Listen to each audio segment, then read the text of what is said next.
بسم اللہ الرحمن الرحیم۔ انسان پر زمانے میں ایک ایسا وقت بھی گزر چکا ہے کہ وہ کوئی قابل ذکر چیز نہیں ہوتا، پھر رب کریم اسے پیدا کرتا ہے، خوبصورت اعضاء سے نوازتا ہے، آنکھوں میں دیکھنے کی طاقت، کانوں میں سننے کی طاقت، منہ میں چکھنے کی طاقت اور دماغ میں عقل و دانائی کی طاقت بخشتا ہے۔ اللہ کریم فرماتا ہے، اور جو چیز ہم نے اہل ایمان کو دی ہے اس سے میری راہ میں خرچ کرتے ہیں۔ لفظ جو چیز میں اگر غور کریں تو معلوم ہوگا کہ رب کریم نے صرف مال و دولت ہی نہیں دیے کہ صرف انہیں ہی اس کی راہ میں خرچ کیا جائے، بلکہ اس کریم نے ہمیں سانسیں بھی عطا کر رکھی ہیں، تو کیوں نہ ہم سانسیں بھی اس کی راہ میں اس کا ذکر کرتے ہوئے خرچ کریں۔ اسی طرح جسم کا ہر حصہ، اولاد، مال، جان بھی اسی کی راہ میں خرچ کرنی چاہیے۔ اور جن مسلمانوں کو رب تبارک و تعالی نے مال و دولت سے نواز رکھا ہے، انہیں مندرجہ بالا حدیث شریف سے عبرت حاصل کرنا چاہیے اور دیکھنا چاہیے کہ وہ مال و دولت والی آزمائش میں کہاں تک ثابت قدمی کا مظاہرہ کر رہے ہیں، اور انہیں قارون کے واقعے میں بھی غور کرنا چاہیے، جو عبرت حاصل کرنے کے لیے ہی رب تعالیٰ نے قرآن میں بیان فرمایا ہے۔ وہ کچھ اس طرح ہے۔ بسم اللہ الرحمن الرحیم۔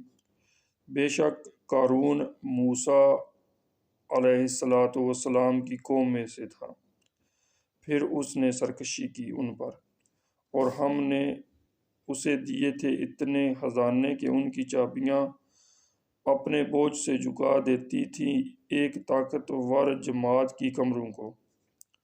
جب کہا اس نے اس کی قوم نے زیادہ خوش نہ ہو، بے شک اللہ تعالیٰ دوست نہیں رکھتا اترانے والوں کو، اور طلب کر اس مال و زر سے جو دیا ہے تمہیں اللہ تعالیٰ نے آخرت کا گھر، اور نہ فراموش کر دینا اپنے حصے کو، اور احسان کر غریبوں پر، جس طرح اللہ تعالیٰ نے تجھ پر احسان فرمایا ہے، اور نہ خواہش کر فتنہ فساد کی ملک میں، یقیناً اللہ تعالیٰ نہیں دوست رکھتا فساد برپا کرنے والوں کو۔ وہ کہنے لگا، مجھے دی گئی ہے یہ دولت اس علم کی وجہ سے جو میرے پاس ہے۔ کیا اس مغرور کو اتنا بھی علم نہیں کہ اللہ تعالیٰ نے ہلاک کر ڈالی اس سے پہلے قومیں جو اس سے قوت میں کہیں صحت اور دولت جمع کرنے میں کہیں زیادہ تھیں، اور نہیں دریافت کیے جائیں گے مجرموں سے ان کے گناہ۔ الغرض ایک دن وہ نکلا اپنی قوم کے سامنے بڑی زیب و زینت کے ساتھ۔ کہنے لگے وہ لوگ جو آرزو مند تھے دنیاوی زندگی کے، اے کاش ہمیں بھی اسی قسم کا جاہ و جلال حاصل ہوتا جیسے دیا گیا ہے قارون کو، واقعی وہ تو بڑا خوش نصیب ہے۔ اور کہا ان لوگوں نے جنہیں دنیا کی بے ثباتی کا علم دیا گیا تھا، حیف ہے تمہاری عقل پر، اللہ کا ثواب بہتر ہے اس لیے کہ جو ایمان لے آیا اور نیک عمل کیے، اور نہیں مرحمت کی جاتی یہ نعمت باجے صبر کرنے والوں کے۔ پس ہم نے غرق کر دیا اسے بھی اور اس کے گھر کو بھی زمین میں، تو نہ تھی اس کے حاکموں کی کوئی جماعت جو اس وقت اس کی مدد کرتی اللہ تعالیٰ کے مقابلے میں، اور وہ خود بھی اپنا انتقام نہ لے سکا۔ اور صبح کی ان لوگوں نے جو کل تک اس کے مرتبے کی آرزو کر رہے تھے، یہ کہتے ہوئے، اوہو اب پتہ چلا کہ اللہ تعالیٰ کشادہ کر دیتا ہے رزق کو جس کے لیے چاہتا ہے اپنے بندوں سے، اور تنگ کر دیتا ہے جس کے لیے چاہتا ہے۔ اگر اللہ تعالیٰ نے ہم پر احسان نہ کیا ہوتا تو ہمیں بھی زمین میں گاڑ دیتا۔ اوہو اب پتہ چلا کہ کفار بامراد نہیں ہوتے۔ مال اور اولاد کا بھی آزمائش ہونا۔ بسم اللہ الرحمن الرحیم۔ اور خوب جان لو کہ تمہارے مال اور تمہاری اولاد سب آزمائش ہیں، اور بے شک اللہ تعالیٰ اسی کے پاس اجر عظیم ہے۔ بسم اللہ الرحمن الرحیم۔ بے شک تمہارے مال اور تمہاری اولاد بڑی آزمائش ہیں، اور اللہ تعالیٰ ہی ہے جس کے پاس اجر عظیم ہے۔ مال کیسے آزمائش ہے، اس کی تفصیل اوپر مسلم کی حدیث شریف میں گزر چکی۔ جس طرح ملک کے بادشاہ سے ملک کے بارے میں پوچھا جائے گا کہ تو نے رعایا پر کیسے حکومت کی اور ان کے ساتھ کیا برتاؤ کیا، نظام شریعت نافذ کیا یا نہ کیا، غریبوں کا خیال کیسے رکھا، وغیرہ وغیرہ۔ اسی طرح والدین سے بھی پوچھا جائے گا کہ جب بچہ 7 سال کا ہو گیا تھا تو اسے نماز کے لیے کہا تھا یا نہیں، اور جب 10 سال کا ہو گیا تھا تو نماز کے لیے سختی وغیرہ کی تھی کہ وہ نماز کا عادی ہو جائے۔ اسی طرح کے اور بہت سارے سوالات والدین سے ہوں گے۔ جو والدین بچوں کے فرائض صحیح طرح ادا نہیں کر رہے، وہ بھی جان لیں کہ وہ فتنے میں مبتلا ہو چکے ہیں۔ پھر ہمیں یہ بھی دیکھنا چاہیے کہ ہم اپنے بچوں کی تربیت دنیا کی طرف زیادہ کر رہے ہیں یا دین کی طرف۔ بچوں کی پسند ناپسند کو مد نظر رکھتے ہوئے انہیں جو چیزیں خرید کر دیتے ہیں، کیا ساتھ رب تعالیٰ کی پسند اور ناپسند بھی مد نظر رکھتے ہیں؟ اللہ تعالیٰ نے لفظ اولاد فرمایا ہے، لیکن اگر غور کیا جائے تو اس سے مراد پورا کنبہ ہی ہے۔ پس گھر کے سربراہ کو چاہیے کہ وہ اپنے سبھی کنبے کو، جس کے لیے وہ کمانے کی کوشش کرتا رہتا ہے، صرف رزق حلال کھلائے۔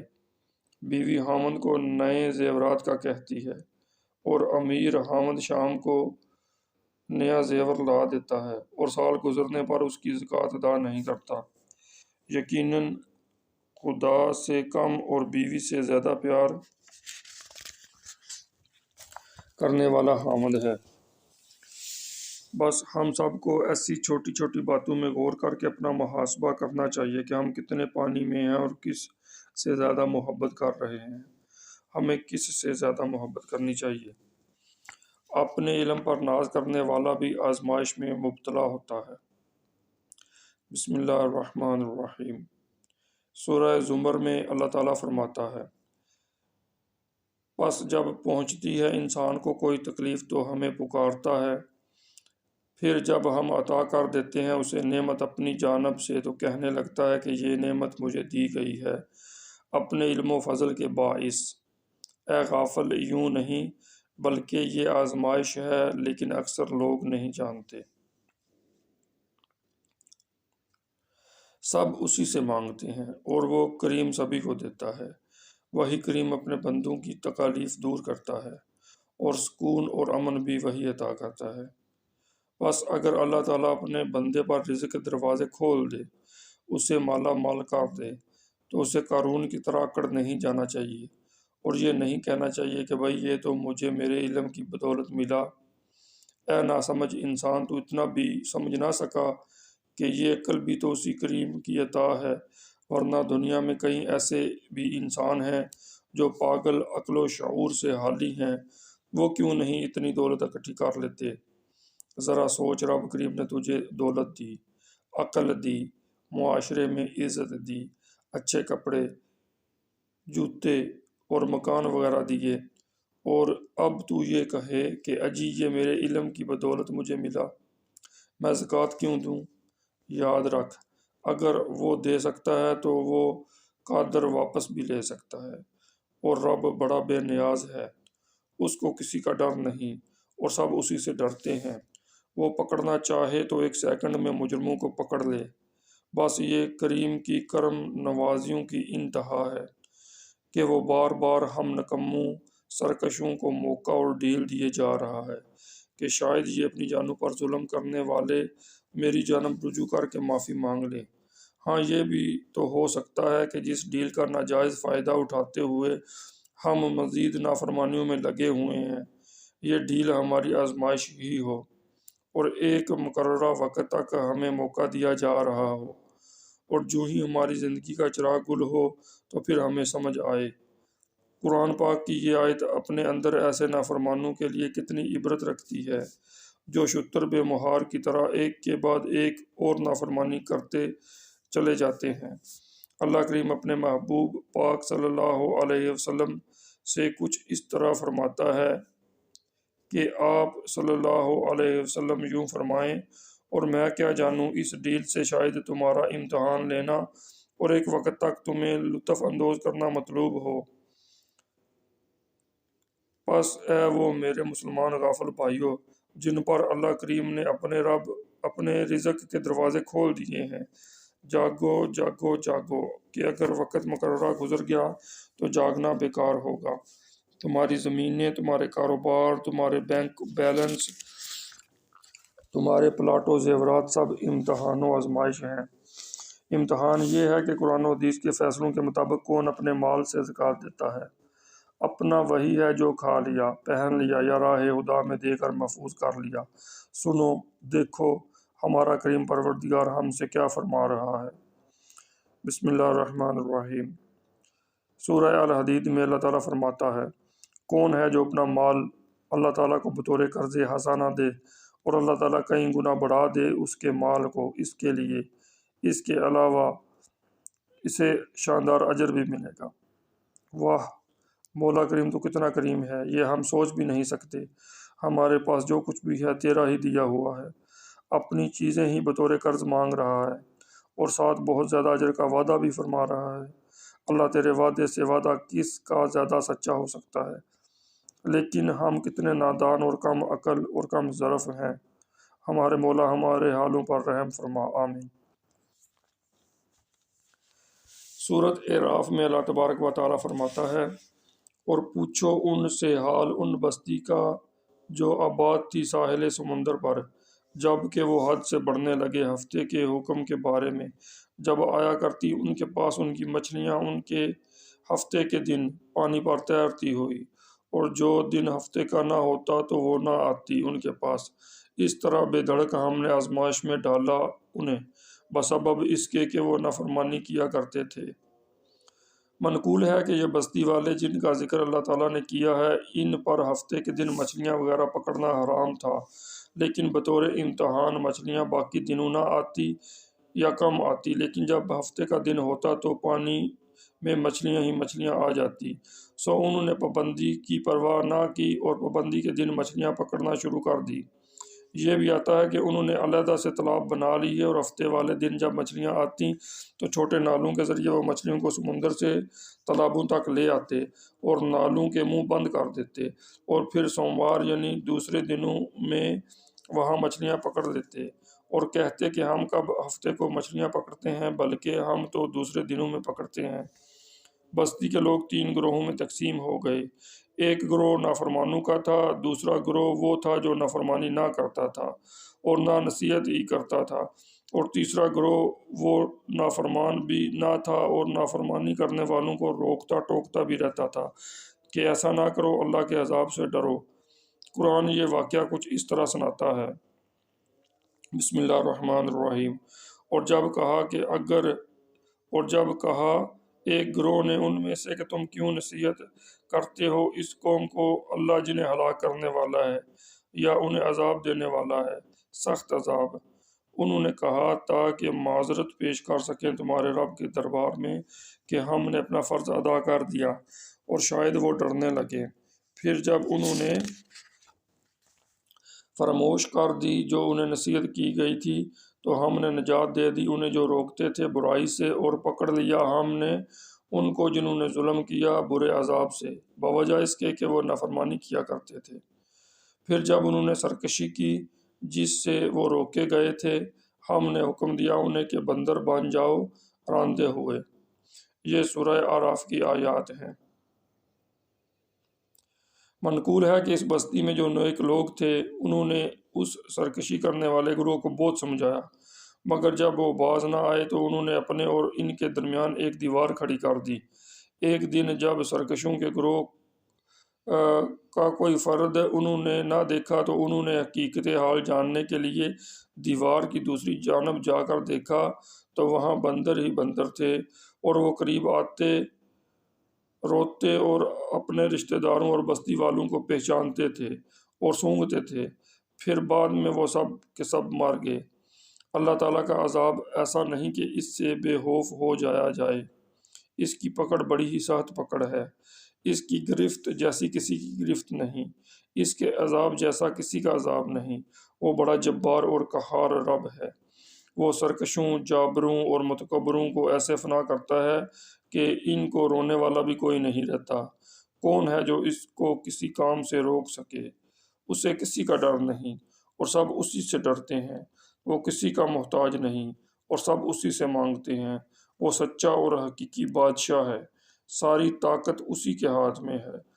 پتھروں جیسی مخلوق بھی اسی کے ڈر سے خوف زدہ رہتی ہے۔ وہ فرماتا ہے بسم اللہ الرحمن الرحیم، اور کئی پتھر ایسے بھی ہیں جو گر پڑتے ہیں خوف الہی سے۔ یہ سورہ بقرہ کی آیت ہے۔ اللہ تبارک و تعالیٰ نے ہمیں مسلمان بنایا، اپنے حبیب صلی اللہ علیہ وسلم کا امتی بنایا، اس کا لاکھ لاکھ شکر ہے۔ کیا ہم اللہ تعالیٰ اور اس کے رسول صلی اللہ علیہ وسلم کے حکموں پر عمل پیرا ہیں؟ ہمیں اپنا احتساب کرنا ہوگا۔ تھوڑی سی زندگی جو رہ گئی ہے اسے یوں ہی نہیں گزارنا ہوگا۔ میں نے ایک مسلمان بھائی سے کہا کہ تمہارے پاس اتنا سونا ہے، تم زکوٰۃ ادا کیا کرو۔ اس نے مجھے یہ ہیلا سنایا کہ 5 تولے میری اس چھوٹی بچی کا ہے، 5 تولے میری دوسری چھوٹی بچی کا ہے، 5 تولے لڑکے کا ہے، اور بس 5 تولے میری بیوی کا ہے۔ بھلا اب کیا مجھ پر زکوٰۃ بنتی ہے، جب کہ اس کے بچے بھی بالکل چھوٹے ہیں اور وہ سارا زیور اس کی بیوی ہی استعمال کرتی ہے۔ یہ اور اس طرح کے کئی ہیلے جو ہم گھڑتے ہیں، تو ہمیں بستی والوں کا حال مد نظر رکھنا چاہیے اور خدا کی پکڑ سے ڈرتے رہنا چاہیے۔ اگر وہ ڈھیل دے رہا ہے اور نہیں پکڑ رہا تو ہم کہاں تک بھاگیں گے؟ آخر موت کے بعد میدان حشر میں بھی تو جانا ہے اور وہاں پھل پائیں گے، تو کیوں نہ ملی ہوئی ڈھیل سے فائدہ اٹھائیں، توبہ کریں اور ایسی توبہ کریں جو سچی ہو، اور چند روزہ زندگی اسی کے بتائے ہوئے اصولوں کے مطابق گزاریں۔ وہ کریم کسی کے اجر کو ضائع نہیں کرتا، بلکہ اپنی رحمت اور اپنے کرم سے کئی گنا زیادہ ہی اجر سے نوازے گا۔ تو ہم کیوں نہ اچھے تاجر بنیں اور زیادہ منافع کمائیں۔ یہ دنیا ہمیں کیا دے گی، یا یہ دنیا دار ہمیں کیا دیں گے، بلکہ یہ تو ہمیں الٹا لوٹ لیں گے۔ بس ہمیں وقت سے پہلے ہوشیار ہو جانا چاہیے، وقت کی قدر کرنا چاہیے، ورنہ پچھتاوا ہی پچھتاوا اور شرمندگی ہی شرمندگی ہوگی اور ہم ہوں گے۔ اللہ تعالیٰ کا فرمان ہے، یہ سورہ فجر کی آیات ہیں۔ بسم اللہ الرحمن الرحیم، اور جب آپ کا رب جلوہ فرما ہوگا اور فرشتے قطار در قطار حاضر ہوں گے اور سامنے لائی جائے گی اس دن جہنم، اس روز انسان کو سمجھ آئے گی، لیکن اس سمجھنے کا کیا فائدہ؟ اس دن کہے گا کاش میں نے کچھ آگے بھیجا ہوتا اپنی اس زندگی کے لیے۔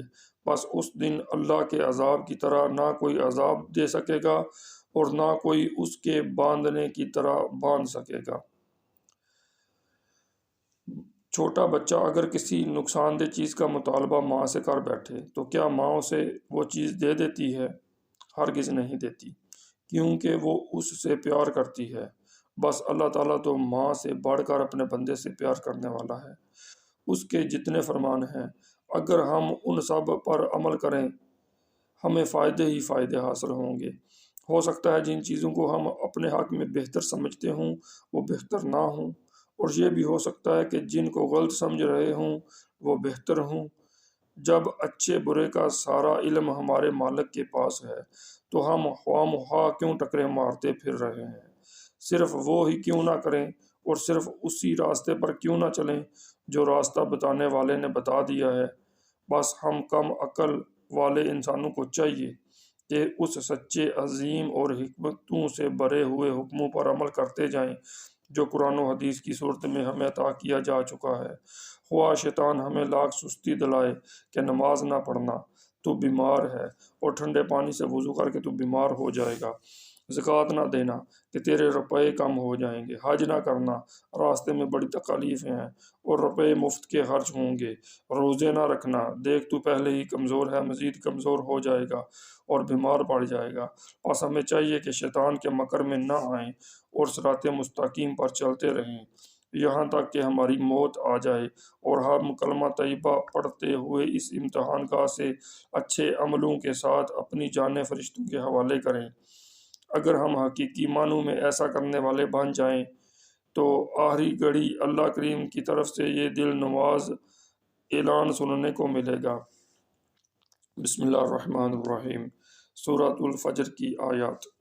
اے نفس مطمئنہ، واپس چلو اپنے رب کی طرف اس حال میں کہ تو اس سے راضی اور وہ تجھ سے راضی، پس شامل ہو جاؤ میرے خاص بندوں میں اور داخل ہو جاؤ میری جنت میں۔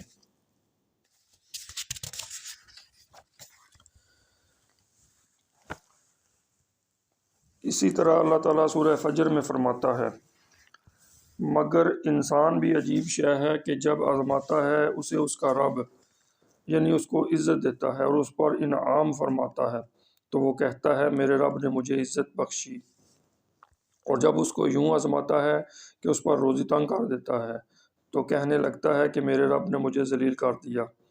ایسا نہیں ہے، بلکہ اس کی وجہ یہ ہے کہ تم یتیم کی عزت نہیں کرتے اور نہ تم ترغیب دیتے ہو مسکین کو کھانا کھلانے کی، اور چٹ کر جاتے ہو میراث کا سارا مال اور دولت سے حد درجہ محبت کرتے ہو۔ اللہ کریم نے کرم فرماتے ہوئے وہ برے عمل بھی بتا دیے جن کی وجہ سے روزی میں کمی ہو جاتی ہے۔ وہ عمل 4 ہیں۔ نمبر 1، یتیم کی عزت نہ کرنا۔ نمبر 2، مسکین کو کھانا نہ کھلانا۔ نمبر 3، میراث کا مال ناجائز طریقے سے کھا جانا۔ نمبر 4، دولت سے بہت زیادہ محبت کرنا۔ کچھ لوگوں کا کہنا ہے کہ بڑا اللہ تعالیٰ کا فضل ہے، بہت روپیہ کماتے ہیں مگر پتہ نہیں چلتا کہ وہ جاتا کدھر ہے۔ جس طرح بہت آ رہا ہے اسی طرح بہت جا رہا ہے، مال میں برکت نہیں، پتہ نہیں کیا وجہ ہے، پتہ نہیں کیا غلطی ہو گئی ہے۔ انہیں مدرجہ بالا کاموں میں غور کرنا چاہیے اور اپنی خامیاں دور کرنی چاہیے، صحیح طریقے سے زکوٰۃ دینا چاہیے اور غریبوں مسکینوں کو زکوٰۃ سے علاوہ بھی دیتے رہنا چاہیے۔ ان کی قدر، ان کا ادب اور ان کی عزت کرنا چاہیے، اور محبت دولت سے نہیں بلکہ دولت دینے والے سے ہی کرنی چاہیے۔ اور یہ بھی کھلی آزمائش ہے کہ رب دیکھتا ہے کہ بندہ میری دی ہوئی دولت سے زیادہ پیار کرتا ہے یا مجھ سے ہی زیادہ پیار و محبت کرتا ہے، میری عطا کی ہوئی دولت کا ضیاع ہونے کا ڈر رکھتا ہے یا مجھ سے دور ہو جانے کا غم رکھتا ہے۔ سورہ انعام میں اللہ تعالیٰ فرماتا ہے، اور وہی ہے جس نے بنایا تمہیں اپنا خلیفہ زمین میں اور بلند کیا تم میں سے بعض کو بعض پر درجوں میں، تاکہ آزمائے تمہیں اس چیز میں جو اس نے تمہیں عطا فرمائی ہے۔ حضرت ابو ہریرہ رضی اللہ تعالی عنہ روایت کرتے ہیں، رسول اللہ صلی اللہ علیہ وسلم نے ارشاد فرمایا، جب کوئی تم میں سے دوسرے کو دیکھے جو اپنے سے زیادہ ہو مال اور صورت میں، تو اس کو دیکھے جو اپنے سے کم ہو مال اور صورت میں، تاکہ خدا کا شکر پیدا ہو، اور علم اور تقوی میں اس کو دیکھے جو اپنے سے زیادہ ہو۔ منقول ہے کہ اللہ تعالیٰ کا ایک نیک بندہ سخت گرمی میں سفر کر رہا تھا اور وہ ننگے پاؤں تھا۔ اس کے دل میں خیال گزرا، کاش اللہ تعالیٰ مجھے جوتے ہی عطا کر دیتا۔ یہی سوچتے سوچتے وہ ایک آبادی میں پہنچ گیا اور نماز ظہر کے لیے ایک مسجد میں داخل ہوا۔ وہاں اس نے ایک ایسے شخص کو دیکھا جس کے پاؤں ہی نہ تھے، تو وہ بول اٹھا، اللہ تیرا شکر ہے، کیا ہوا جو میرے پاس جوتے نہیں، پاؤں تو ہیں نا۔ پس اگر اللہ کریم نے نعمتوں سے نواز رکھا ہے تو متکبر بننے کی بجائے عاجزی کرنے والا بننا چاہیے اور اپنے سے نیچے کم درجے والے کو دیکھنا چاہیے تاکہ شکر پیدا ہو۔ اللہ تعالیٰ سورۃ المدثر میں فرماتا ہے، اور ہم نے نہیں مقرر کیے آگ کے دروغے مگر فرشتے، اور نہیں بنایا ہم نے ان کی تعداد کو مگر آزمائش ان لوگوں کے لیے جنہوں نے کفر کیا، تاکہ یقین کر لیں اہل کتاب اور بڑھ جائے اہل ایمان کا ایمان، اور نہ شک میں مبتلا ہوں اہل کتاب اور مومن، اور تاکہ کہنے لگیں جن کے دلوں میں روگ ہے کفار، کیا ارادہ کیا ہے اللہ نے اس بیان سے؟ یوں ہی اللہ تعالیٰ ایک ہی بات سے گمراہ کر دیتا ہے جس کو چاہتا ہے، اور ہدایت بخشتا ہے جس کو چاہتا ہے۔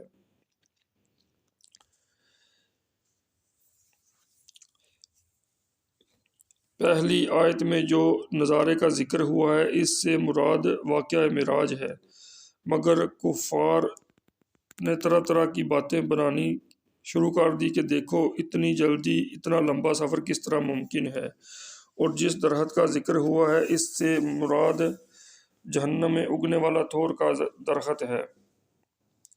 ابو جہل نے مذاقاً کہا تھا کہ دیکھو محمد صلی اللہ علیہ وسلم کہتے ہیں کہ جہنم میں آگ ہی آگ ہے، اور یہ بھی کہتے ہیں کہ وہاں درخت بھی اگیں گے، بھلا آگ میں بھی درخت پیدا ہو سکتے ہیں؟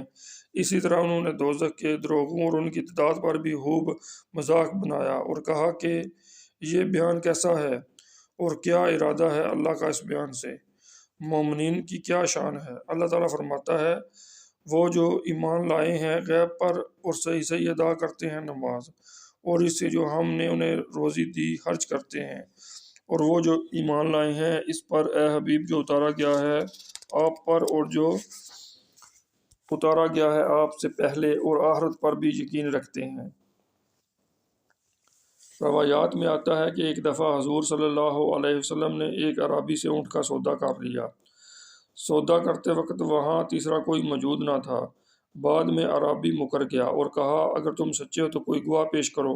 اتنے میں حضور صلی اللہ علیہ وسلم کے صحابی حضرت حذیمہ رضی اللہ تعالیٰ عنہ آ گئے۔ انہوں نے سارا واقعہ سنا اور کہا کہ میں گواہی دیتا ہوں کہ حضور صلی اللہ علیہ وسلم نے سودا کیا تھا۔ عرابی نے رقم لے کر اونٹ حضور کے حوالے کر دیا۔ بعد میں حضور نے اپنے صحابی سے پوچھا کہ تم معاملہ طے ہوتے وقت وہاں موجود ہی نہ تھے، پھر تمہیں کیا خبر کہ میں نے سودا کیا یا نہ کیا؟ عرض کی یا رسول اللہ صلی اللہ علیہ وسلم، جب ہم آپ کی زبان مبارک سے سن کر یہ گواہی دے سکتے ہیں کہ اللہ ایک ہے، اس کا کوئی شریک نہیں، اور آپ اس کے رسول ہیں، تو یہ گواہی کیوں نہیں دے سکتے؟ اپنے صحابی کی یہ بات سن کر سرکار دو عالم صلی اللہ علیہ وسلم بہت خوش ہوئے، اور آپ صلی اللہ علیہ وسلم نے فرمایا کہ آج کے بعد حذیمہ کی گواہی 2 گواہوں کے برابر ہے۔ کسی نے کیا خوب کہا ہے، یہ رضا فیض ہے احمد پاک کا، ورنہ ہم کیا سمجھتے خدا کون ہے؟ سورہ عنکبوت میں ارشاد ہوتا ہے کیا لوگ یہ خیال کرتے ہیں کہ انہیں صرف اتنی بات پر چھوڑ دیا جائے گا کہ وہ کہیں ہم ایمان لے آئے اور انہیں آزمایا نہیں جائے گا؟ اور بے شک ہم نے آزمایا تھا ان لوگوں کو جو ان سے پہلے گزرے، پس اللہ تعالیٰ ضرور دیکھے گا ایمان کے جھوٹے دعوے داروں کو۔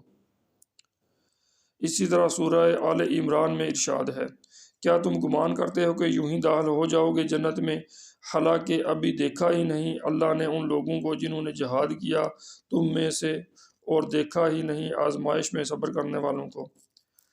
اسی طرح سورہ محمد میں اللہ تعالیٰ ارشاد فرماتا ہے اور ہم ضرور آزمائیں گے تمہیں تاکہ ہم دیکھ لیں تم میں سے جو مصروف جہاد رہتے ہیں اور صبر کرنے والے ہیں، اور ہم پرکھیں گے تمہارے حالات کو۔ اسی طرح اللہ تعالیٰ سورہ آل عمران میں فرماتا ہے یقیناً تم آزمائے جاؤ گے اپنے مالوں اور اپنی جانوں سے، اور یقیناً تم سنو گے ان سے جنہیں دی گئی کتاب تم سے پہلے، اور ان لوگوں سے جنہوں نے شرک کیا اذیت دینے والی بہت باتیں، اور اگر تم ان دل آزاریوں پر صبر کرو اور تقوی اختیار کرو تو بے شک یہ بڑی ہمت کا کام ہے۔ مندرجہ بالا آیتوں میں درس ہی درس ہے۔ صحابہ کرام علیہم رضوان نے اللہ تعالیٰ اور اپنے نبی صلی اللہ علیہ وسلم کے مبارک فرمانوں پر عمل کیا، اتنی مشکلات کا سامنا کیا کہ جس کا ہم تصور بھی نہیں کر سکتے، اور وہ کامیاب ہو گئے۔ ہم کیا ہیں؟ ہمیں وراثت میں دین مل گیا، دین کے لیے کوئی کسی قسم کی قربانی نہ دینی پڑی، نہ ہم پر یہ نوبت آئی کہ ہم میدان جنگ میں اتریں۔ جس معاشرے میں آنکھ کھولی ہر طرف مسلمان ہی دیکھے، کسی مشرک وغیرہ سے دل دکھانے والی باتیں بھی نہ سننا پڑی۔ اگر سب کچھ مفت میں بغیر قربانیاں دیے ملنے کے باوجود ہم ناشکرے ہی بنے رہے تو یہ ناشکری ہی ہماری بربادی بن جائے گی۔ ہر طرف علم ہی علم ہو گیا ہے مگر عمل برائے نام ہی رہ گیا ہے۔ کیا ہمارا رب ہمیں بغیر آزمائے چھوڑ دے گا؟ کیا اللہ تعالیٰ ہم کو نہیں آزمائے گا کہ کون میرے ساتھ محبت میں سچے اور کون جھوٹے ہیں؟ کیا وہ نہیں دیکھے گا کہ کون میرے حکموں پر عمل پیرا ہوتا ہے اور کون شیطان و نفس کا حکم ماننے والا بنتا ہے؟ بس ہمیں چاہیے کہ ہم اپنے حالات میں غور کریں، ہم اپنا محاسبہ خود کریں۔ کیا ہم اللہ تعالیٰ کے تمام حکم مان رہے ہیں؟ اگر تمام نہیں تو کتنے حکموں پر عمل پیرا ہیں؟ اور تمام حکم کیوں نہیں مان رہے؟ ہم کس قدر سستی اور کاہلی کر رہے ہیں؟ ہماری کیا حالت ہے؟ ایک مولانا صاحب تقریر فرما رہے تھے اور تقریر سن کر لوگ جوش میں آ گئے اور یہ نعرہ لگانے لگے، گر ہو نہ عشق مصطفیٰ تو زندگی فضول ہے، غلامی رسول میں موت بھی قبول ہے۔ مولانا صاحب فرمانے لگے، ہاں غلامی رسول میں موت قبول ہے، مگر غلامی رسول میں نماز پڑھنا، زکوٰۃ دینا، حج کرنا، روزے رکھنا، حضور کے اخلاق اپنانا، سنتوں پر عمل کرنا منظور نہیں۔ ایک باپ بیٹے سے کہے، جا بیٹا پانی لا دے، تو بیٹا جواب دے، ابا میں تیرے لیے جان تو دے سکتا ہوں مگر پانی نہیں لا سکتا، تو ایسا بیٹا نالائق ہوا یا نہ ہوا۔ سو یہی آج ہماری حالت ہو گئی ہے، صرف زبانی محبت کے دعوے اور جوشیلے نعروں کی حد تک ہم عاشق رسول ہیں، مگر میدان عمل میں کودنا ہمیں منظور نہیں۔ اللہ تعالیٰ کی بارگاہ میں دعا ہے کہ اللہ تعالیٰ ہمیں باعمل بنائے، اللہ تعالیٰ ہمیں اپنی محبت عطا فرمائے، اپنے محبوب صلی اللہ علیہ وسلم کی محبت عطا فرمائے اور اپنے محبوب صلی اللہ علیہ وسلم کے ساتھ محبت کرنے والوں کی